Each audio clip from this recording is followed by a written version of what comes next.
Journey to Hell and Back. Part 1. The Descent. As the sun dipped below the horizon, casting long shadows across the desolate highway, Sarah felt a growing unease in the pit of her stomach. She had always been drawn to the mysterious and unexplained, and that curiosity had led her to embark on this ill-advised journey.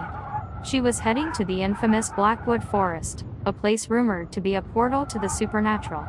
The winding road through the forest was shrouded in darkness, and the ancient trees loomed overhead like spectral sentinels.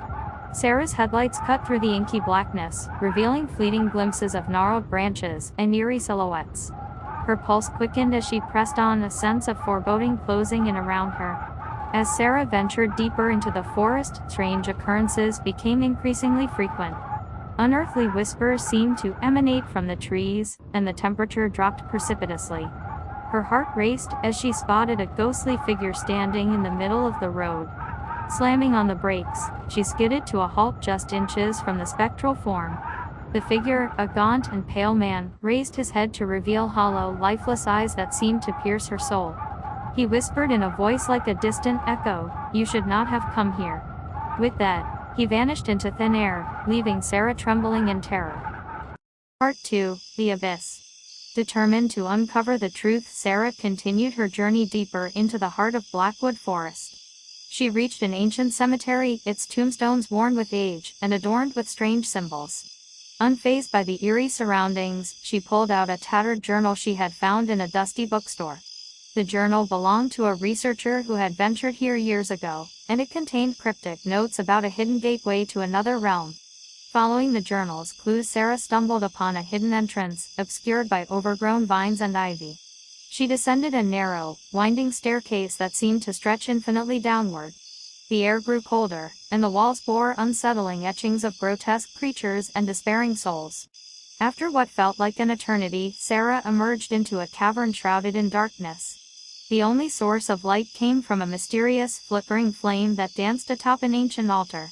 She approached cautiously, her heart pounding, and discovered an ornate amulet adorned with the same symbols from the cemetery. Instinctively, she reached for it, and as her fingers made contact, an overwhelming force surged through her. Sarah's surroundings twisted and contorted.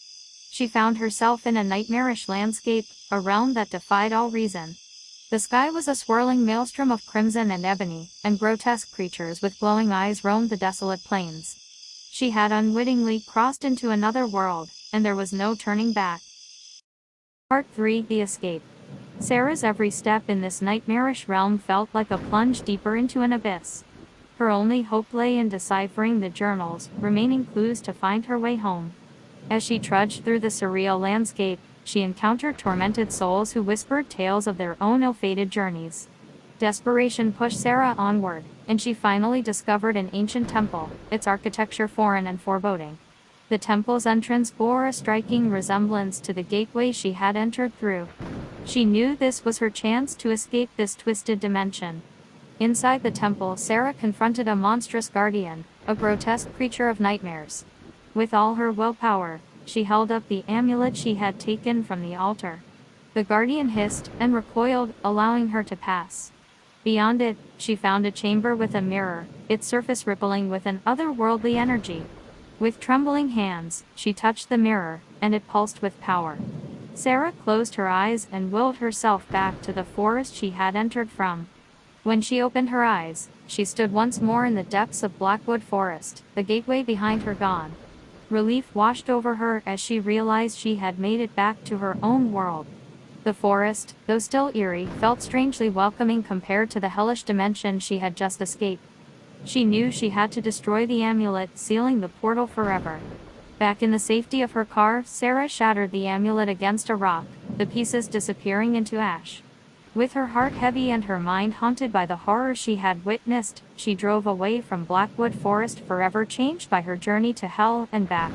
She had ventured into the unknown and returned, but the scars of that night would remain with her for the rest of her days.